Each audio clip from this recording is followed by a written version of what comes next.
Good morning. Welcome to Simply Remarkable. Happy Fabulous Friday. It's a beautiful day in North Carolina, and our topic of the day today is a comedian speaking on suicide prevention. How does that work? I'm ready to find out. How about you? Let's go.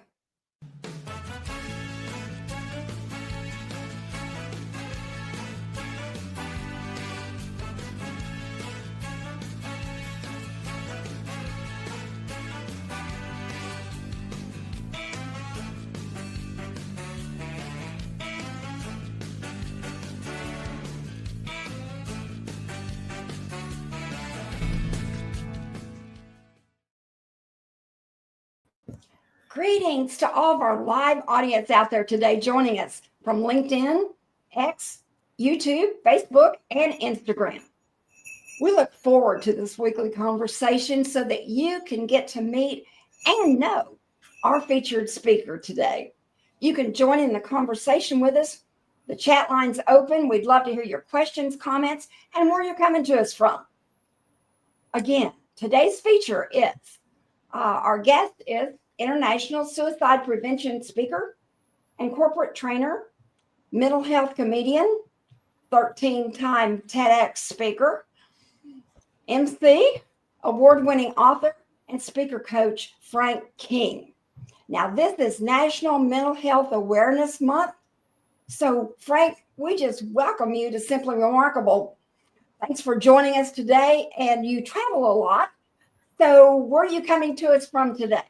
Well, before we get there, Sue, I want to clear something up. Right. As the introduction was playing, I'm back here and I'm watching myself dance on camera like this. And then I look to my right and it says, "You're in the show and everyone can see you." Is that true? Did everybody see me doing my little? I don't think so. Okay. Well, they know I'm excited They to be didn't see here. me either. If they saw you, they saw me. So, Well, there you go. Raymond, our broadcast director, will tell us that later. Okay. Yes. Well, I have a lot of energy. Sue has twice as much. I am leaving Monday. I'm flying to Newfoundland, to a little town called Twillingate. I am speaking twice in one day because I sell the days on the calendar, not a keynote. So I'm yours all day. I'll do a keynote, a breakout. I'll acid wash the pool at the hotel. I don't care. So in the morning, Sue, I'm doing a group of 7th to 12th graders, suicide prevention. 7th to 12th graders. I would rather face a firing squad, really, but they need to get the information. In the evening, I'm doing a community event with, more adults, I do believe. But yes, Right. Well, we just thank you for getting up early to join us. I am an You're in early a riser. different time zone. I have been up since 1 this morning. I have a freaky 6 p.m. in bed, 1 a.m. It's my, you know what, Sue? There's a mental health tip. You need to abide by your circadian rhythm. If your body is saying it's time to go to bed, it's not saying, "Frank, it's time for a cup of coffee." It's saying, "Frank, it's time to go to bed, get a good night's sleep." So. All right. I'll do my best. Thanks, Brian, for joining us today. We're glad you're here, and we're ready to get started. Now, Frank, let me tell you this. This time goes by fast, but tell us, you were a successful comedian. You wrote comedy for The Tonight Show for Jay Leno. You did shows, you did everything. How in the world did you get into the field of mental health and suicide prevention? How did that happen? Well, I did clubs in the beginning, Sue. You know that. I have the record for the longest nonstop comedy club road trip ever, 2,629 nights in a row, nonstop, no home. My wife and I, still my wife. And then in 95, back in the day, as the kids say, I got a job in radio. And like most people in radio, there are two kinds of people in radio, Sue. People who've been fired, people who are going to be fired. I got fired, and the comedy club boomed and busted. But my act was clean, which is a rare and beautiful thing. The dirty little secret about clean comedy is it pays a whole lot better. People ask me, what's the difference between a club comic and a corporate comic? About $5,000 a night plus travel. I'm no math major. So I rode that horse until 2008, the last recession. And then, as you well know, people stopped meeting and speaking business dropped off, 80%, seemed like overnight. And that's when we filed Chapter 7 bankruptcy and lost everything. And it was destroying my wife. And I had $1 million life insurance policy. So I thought, I can solve this. I'm worth more dead than alive. So I went to the barn. I took my revolver, trigger alert, if anybody's listening who has, is sensitive to these issues, went to the barn, and I learned what the barrel of my gun tasted like, literally. Spoiler alert, I did not pull the trigger because I had sold life insurance straight out of college. I knew life insurance policies had a 2-year suicide clause. If you kill yourself in less than 2 years, it pays nothing. 2 years and a day, she gets $1 million. So I called my agent, asked him how long I'd had it. He said 22 months and don't do it because he delivered checks in the past. So this is the beginning of my speaking career, actually. I didn't know it at the time. So in 2011, 12, when conferences started coming back, Sue called me. I'm making this part up. Sue called me and said, Frank, we love you. We can't pay you $5,000 anymore just to be fun. You've got to teach us something. And you know how they do in the movies? This character is actually a conglomeration of other characters. Like, it's all the Speakers Bureau people got together and said, Frank, look, we love you. $5,000, comedy? Mm-mm. So, and I always wanted to make a living and a difference, Sue. From the day I joined NSA in the Carolinas, the Carolina chapter, I wanted to make a difference. Could never figure out how. I don't know if you know Judy Carter. She wrote the New Comedy Bible. She sent me a book called The Message of You. The Message of You. Turn your life into a money-making speaking career. She goes, Frank, you read this. I'll bet you figure it out. I went into it, Sue, thinking I got nothing. I got halfway through. She takes you by the hand and walks you to find your heart story. I thought, oh my God, I do have something to talk about. Given my near suicide, I have 2 mental illnesses. I've got more nuts in my family than in a squirrel turd. I could speak on suicide prevention if I got some training, which I did. Okay, Sue, here's the next hurdle. I've been a comic for 25 years. Who is going to believe I could do anything serious? So my wife suggested do a TEDx talk. And I said, what's a TEDx talk? Happened to get an application that week from one in Canada, filled it out, sent it in, got the audition, got the talk, and proved that I could do something deadly serious, literally deadly serious with humor. And then 2 other events called me shortly thereafter, 2 other TEDx's, and said, do you have any more mental health topics? Oh, yes. And April 10th, I did my 13th. And April 11th, I booked my 14th TEDx talk. So all have some mental health aspect or another. So that's how I became the mental health comedian. Right. Wow. You never know what you can turn into from your experiences in life. That's the key thing here. Yes. And you're willing to share it. That's the key. Yeah. There's a gentleman I took a class from, and he said, if you look back at your life in decade chunks, look for the thing that was just the worst and just see if there was a silver lining. And I did it. And I did find something in every decade that, had that not happened, then this would not have happened and I wouldn't have been. And so I look back to that decade, and had I not had the bankruptcy and come that close to killing myself, I wouldn't be traveling around the world trying to save lives. Right. There's always the reason for everything. And sometimes we find it out and can use it.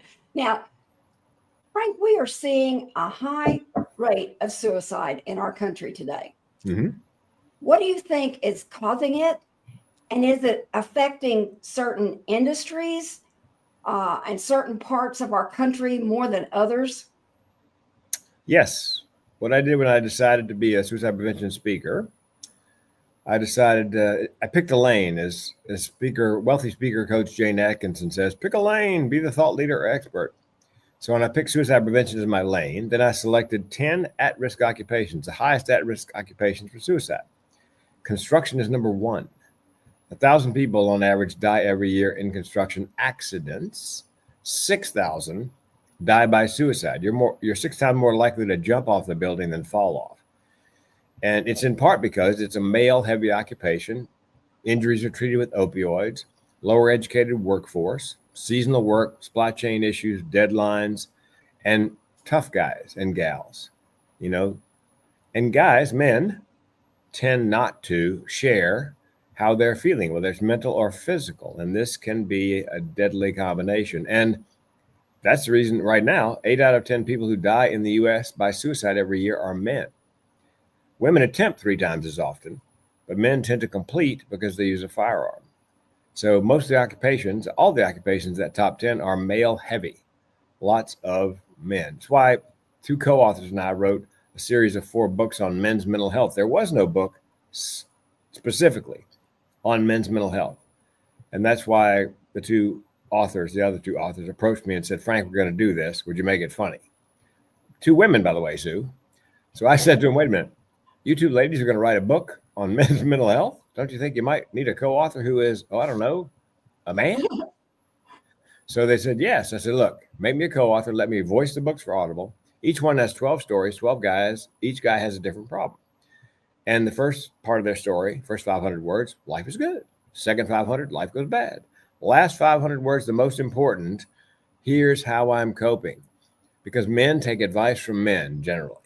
We're hoping a guy would pick up the book, see a guy with his very problem, and then read the story and see how that guy is coping and think, well, I could do that. And we thought, Sue, maybe if we got lucky, we could find 12 guys who'd be honest about these things. We ended up with 60. It wasn't supposed to be 4 books. But there's something called male reciprocity. If a male generally gets through something like that, they want to pay it forward to other men. They were more than willing to expose their troubles and how they're handling it for the benefit of other men. That is great. That's great because that gives you that research to know, how you can help. Yes, and it's Guts, Grit, and the Grind. Guts, Grit, and the Grind, a mental mechanics manual. So it really is a manual. There are exercises and and resources, right. And not just the stories. Exactly. What industries besides construction are on your top list? Construction, mining, excavation, dentists, veterinarians, and physicians. I'll talk about that in a second. Attorneys, agriculture. Agriculture is the top 5. And agriculture, for some strange reason, has been resistant to gearing up to battle this problem. I called a state farm bureau one time, and the woman said, I am not ashamed or embarrassed. I'm offended that you called and brought this up. I said, you're in the top 5 at risk of suicide. I have spoken to a couple of farm bureaus, but construction is all in. I mean, they're working really hard. Okay. So attorneys, fishing and forestry, top 10. Wow. Oh, and the reason doctors, veterinarians, and physicians have about the same suicide rate, suicide is not the problem. It's an outcome. Stress is the problem. And 4 out of 5 people in those 3, professions come out of professional school with near $500,000 of debt before they open an office. So that financial stress leads to mental and physical stress, leads to heart attack, stroke, high blood pressure, depression, suicide. So that's why they're always right there in terms of rate. And by the way, when I did my first TEDx, 39,000 people died the year before by suicide in the U.S. In 2022, 49,000 died. So it's not getting better, it's getting worse. Right. Okay, let me ask you this. Do you think our country and the business world is starting to see that mental health is an issue and wanting to do something about it? Yes, by industry, as I said, agriculture is dragging their feet. There's a great resource, Sue. It's Workplace Suicide Prevention. Workplace Suicide Prevention. One of my co-authors created that.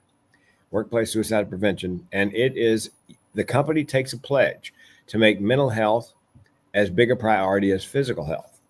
And there are all kinds of assets and resources at that site that are free. And the reason she built the website was 80% of suicides occur with people from 18 to 65. And where are they every day? Workplace. So that's where it all crosses over. So there's research there and information on when do you hold a meeting? How do you hold a meeting? What do you talk about? What sort of posters and things do you put up? How do you develop a mental health friendly business? And it's all free. WorkplaceSuicidePrevention.com. That's great. And we featured a quote of yours this week. Uh-oh. Yeah, you have lots of them. Does it go heels? Definitely. But you said, I believe that where there is humor, there is hope. Where there is laughter, there is life. Nobody dies laughing. How does that apply to suicide prevention? Well, I think I get booked oftentimes, Sue, because I have lived experience, obviously. I have the learning objectives and takeaways. I have, the educational part of the keynote. And I can leaven that with some organic, well-placed, tasteful, not jokes, but humor, funny anecdotes. I had a woman come up to me after I did the Ohio Contractors Association. She said, Frank, I heard basically the same lecture last year in Florida at the meeting from a clinician. And she goes, it was death, dying, mortality, by the end of the hour, she said, I felt like this. But yours, same information. And I feel hopeful. Here's my job, Sue. My job is not to save people from suicide. My job is to empower the people in the audience to stop a suicide. As Donald Miller says in his book, Building a Story Brand, make the audience the hero in the piece. So my job is to empower them to stop a suicide. Right, because you have to recognize it. Yes, and that's what I teach. Signs and symptoms, depression, thoughts of suicide, what to say, what not to say, what to do, what not to do, and how to find resources. And again, if you can leaven that with a little bit of, I'll give you an example. I said I had the gun in my mouth. I didn't pull the trigger. A friend of mine was at a keynote last year, and he never heard me say that sentence, I didn't pull the trigger. So he came up afterwards, and this is a quote. Hey, man, how come you didn't pull the trigger? I said, hey, man, could you try to sound slightly less disappointed? That's where the funny is in the topic, is those funny personal, people say things all the time, and then they realize, like, oh, my God, I'm in Vegas at a speaker's convention. I see a friend. He wants to go to lunch. He knows I'm suicidal. I said, where do you want to go? He goes, I don't know, Frank, pick your poison. Poison. No. I go, relax, man. It's just a figure of speech. I'm not going to pick a poison. And I can see how that can apply. And it's different. It's different, but it's not. It's a way to be able to get the same message across to people because they can laugh. And that's a key. Yeah, laughter is the key, but also, or as I say in improv, yes, and it's not just about the laughs. When I tell some of my stories, I get choked up, they get choked up. I think a good speaker moves the audience emotionally from laughter to tears. And I did a show in Iowa. A woman came up afterwards. She goes, you made me laugh twice and cry once. I said, my work is done. Because somebody, Maya Angelou or somebody said that they may not remember what you said, but they will remember how you made them feel. Exactly. Because that's what it is. Speaking, that's what it does. It attracts the emotions and the feelings, and they have to go away feeling they can really do something. And that's great. Now, Frank, you have set a record of doing TEDx Talks, which now number 13. What is your vision for appearing on this platform? Well, it builds my brand, obviously, as a TEDx coach. A guy, before I did my 13th, I was talking to a gentleman, I guess something of a sales call.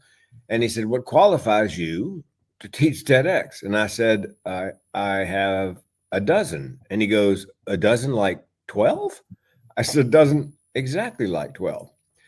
And because each one, I have some mental health element in the talk. The last one I did on April 10th, it was the impact of climate change on mental health. And I was invited to do it, and I wasn't sure there was an impact, but there is, especially for people who have pre-existing mental health conditions or have been forced from their home by flood, hurricane, like in LA, fire.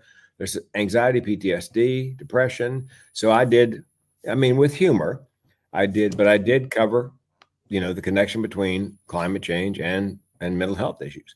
So each one has some mental health. So each one builds my brand as the mental health comedian.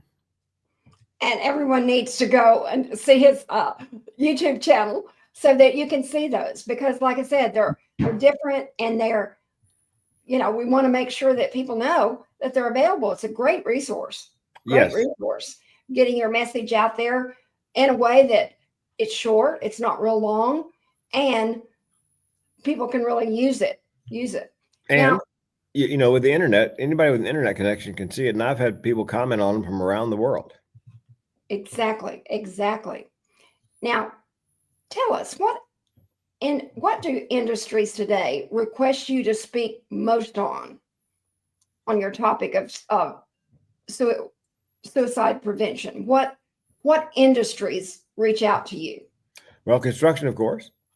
And what they tell me, Sue, when I get there, about 90% of my clients tell me when I get there, we just brought you in here to start the conversation on suicide.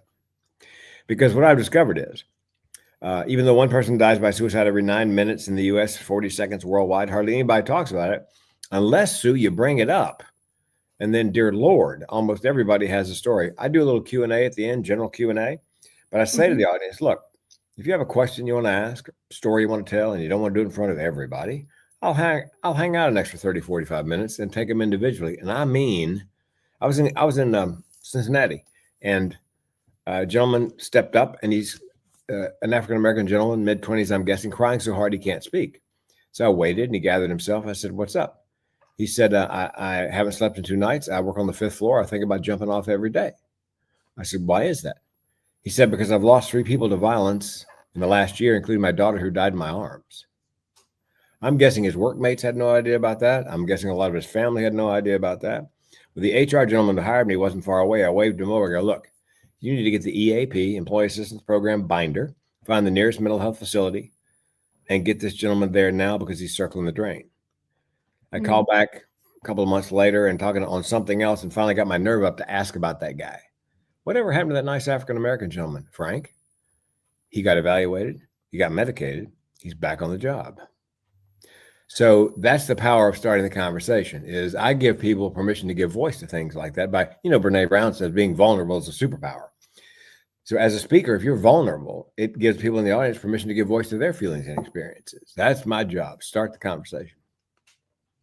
Well, let me ask you, what are event planners that book you to speak?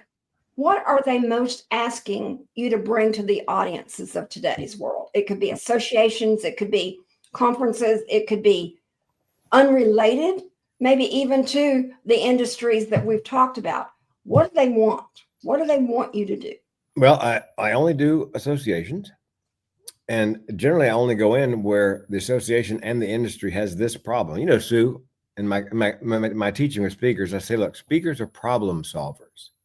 You bring solutions. When I meet one for the first time, they've signed up. My first question is, okay, what one problem do you want to solve for the audience? That's A, what the meeting planner wants. B, I was with the fellow who started Talkadot at REL, and he had surveyed meeting planners on what they wanted to see. And he said, here's the thing.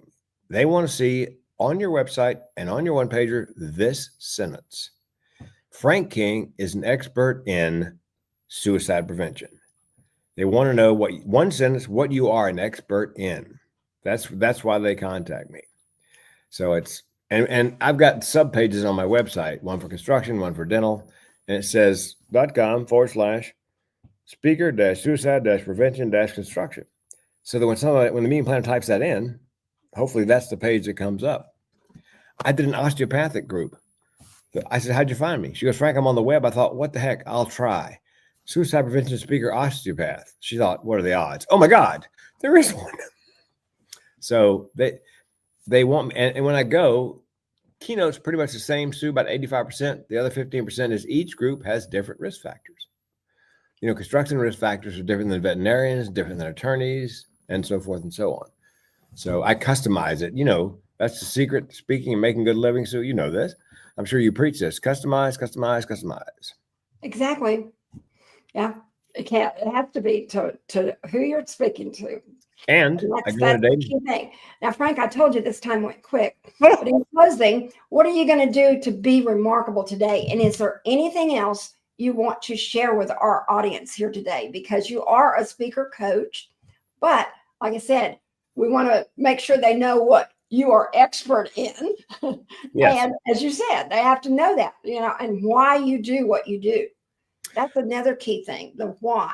And you told us that very easily, because you had the experience at it. So what are you going to do today to be remarkable? Well, my goal, Sue, is to somehow, some way save a life a day. And sometimes it happens. I did Fort Irwin in California, 3 keynotes. And 4 or 5 months later, I got a DM from the base psychologist. Frank, a soldier walked in this morning. He said to me, I'm depressed and suicidal, and I'm here because Frank King said I had to tell someone. Wow. That's amazing. That's amazing. Here's That you can do that. I bet you get a lot of calls. No, but they always make me cry. That's, yeah. So here's my parting. Here are my parting words. The good news is 8 out of 10 people who are suicidal are ambivalent. They cannot make up their mind. And 9 out of 10 give hints in the last week leading up to an attempt, which means you can make a difference. You can save a life. And you can do it by doing something as simple as Sue and I are doing here, and that is starting a conversation if you know how. Exactly. That's the tips. And it's a touchy subject, that people have a problem with, but you are the ones that can help us do that. Now, let me ask the audience out there, what are you going to do today to be remarkable?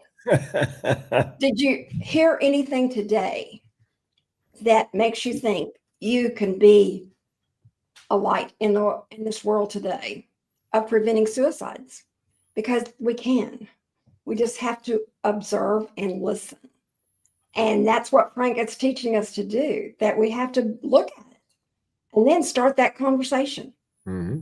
Start that conversation. Thank you for sharing that. And we'd love to know from our audience, what are you going to do to be remarkable today? Just send it to us in the chat line or send us a comment. We would love to know that because, hey, we want to make sure that we're making a difference in your life too. And that's how we do that. Thanks so much, Frank, for joining us today. We wish you a remarkable rest of 2025 and much success in helping people understand about mental health and what we can do to prevent suicides in our country. Well, my theory is take your pain, turn it into passion, passion into purpose, and then as a speaker into profit. That's exactly it. That's exactly it. Now, I love what you're saying, Brian. Thank you for sharing that comment, that the further use of self-deprecating humor as a way to relate to the audience. Thank you for sharing that, Brian, because it is key. It's key. Hi, Brian. Brian, I met some time ago at a dental function, I do believe. We have all people all around the world because we're on all these sites, so that helps you. Now, would you like to have Frank King as your next keynote speaker or corporate trainer? I'm sure you would. Just call us today. We would love to hear from you because he books quickly. Or you can go to our website, remarkablespeakersbureau.com. Remember that we have a new one in construction, so we just keep going. We expand. And then we hope, audience, that you will join us right back here next Friday, May 23rd, where you're going to learn how to activate your flow state. Some of you may not even know what that is, but it enables you to navigate disruption, combat burnout, and create thriving cultures where purpose and passion drive peak performance. And you will hear from 15-year concert master. She's a flow state expert. She's a violinist. She's a best-selling author, Diane Allen. You won't want to miss this interactive, engaging conversation like we've had here today. We just want to bring you what you're looking for out there, and we can help you. Now, let me ask you this. I hope you're subscribed to our YouTube channel because that's where all of our shows are hosted at, so you can go back and have this as a resource for you. Also, all of our talent that we represent here at Remarkable are listed there with their latest videos, so you can plan your event right from our YouTube channel. And we don't want you to miss out anything there. And we want to thank you today for joining us. I love what I get to do every day.